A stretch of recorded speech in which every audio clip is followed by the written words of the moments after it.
ఇప్పుడైనా ఆపరేషన్ చేయొచ్చు కదా డాక్టర్? ఏమక 3వ కానుక నుంచి బ్రతిమాలుతున్నా ఆపరేషన్ చేస్తానమ్మా అని. వింటేనా? ఈసారి అక్కయ్యకు నేను నచ్చ చెప్తాను. వింటే సంతోషమే. అబ్బా అమ్మా, ఇప్పుడు ఎలా ఉందక్క? ఏముండటమో ఏమో, చేస్తున్నానే తల్లి. 9 నెలలు మోయా, 10వ నెల కన్నా మళ్ళీ 12వ నెల కల్లా మామూలే. అక్క, నిజంగా నువ్వు వద్దనుకుంటే ఆపరేషన్ చేయించుకోవచ్చుగా? అయ్యో అయ్యో, అలాంటి పాపం మాటలు అనబాకు తల్లి.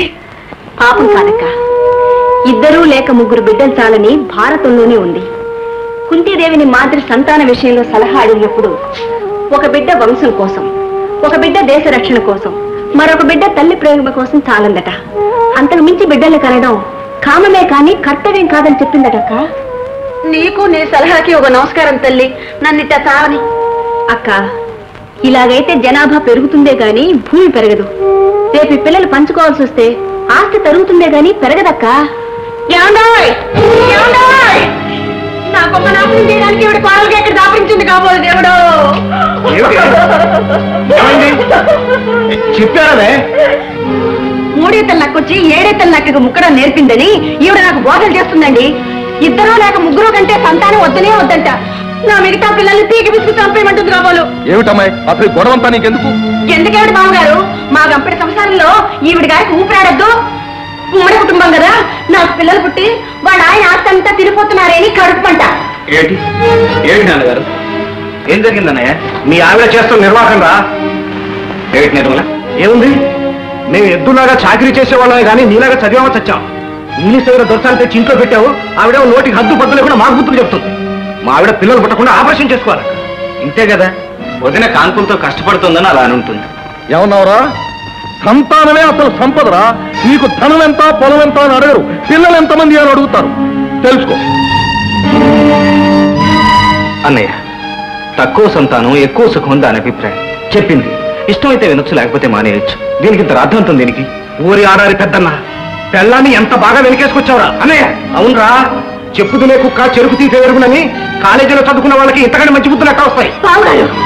మాట్లాడగానే సరికాదు, ఆ మాటలకు అర్థం తెలుసుకుని మరీ మాట్లాడండి. నిర్మల లోపలికి. నేను వెళ్ళను, నా తప్పేమిటో చెప్తానండి.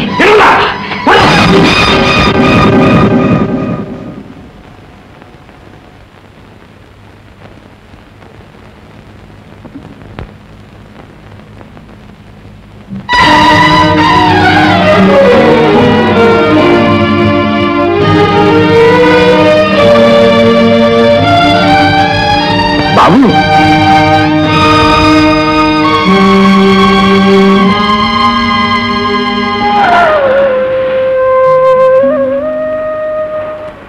నిర్మల, ఆవేశంలో తొందరపడ్డాను.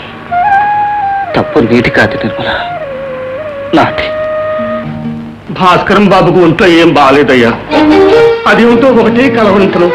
2 రోజులుగా మంచంలోనే ఉండిపోయారు. గడ్డం పెరిగి జుట్టు రేగి కళ్ళు చెంతు నిప్పులయ్యాయి. వెళ్దామమ్మా. లక్ష్మి, రంగను తొందరగా బండి కట్టమని చెప్పు.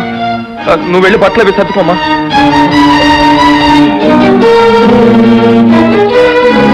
బాబుగారు, బాబుగారు, అన్ని తెలిసి మీరే ఇంతగా హైరాణ పడితే ఎట్లాగండి? మీరు నేను వెళ్ళి అక్కడ ఏం చేస్తాం?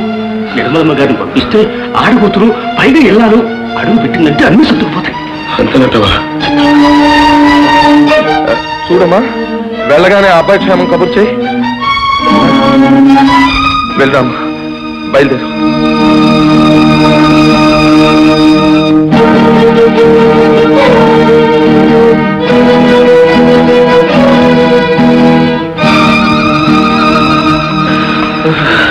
ఏమండి,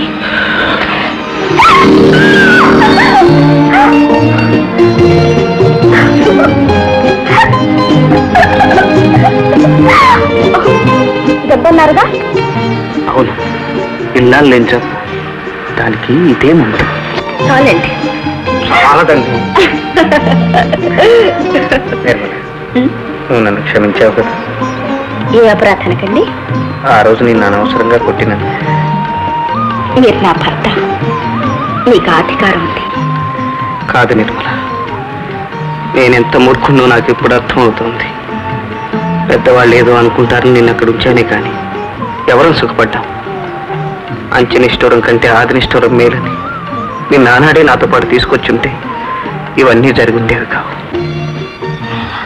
అయితే నన్ను ఇంక పంపరా? ఇంకా నిన్ను విడిచిపెట్టి నేను ఒక్క క్షణం కూడా ఉండలేను, ఉండను.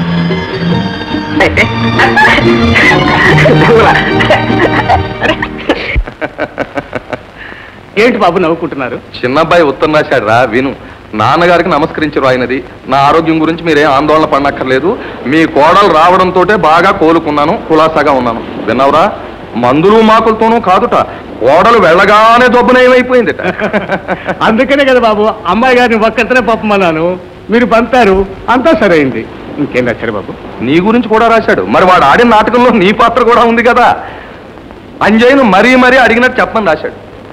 వాళ్ళు చల్లగా ఉంటే మనకు అదే 10,000.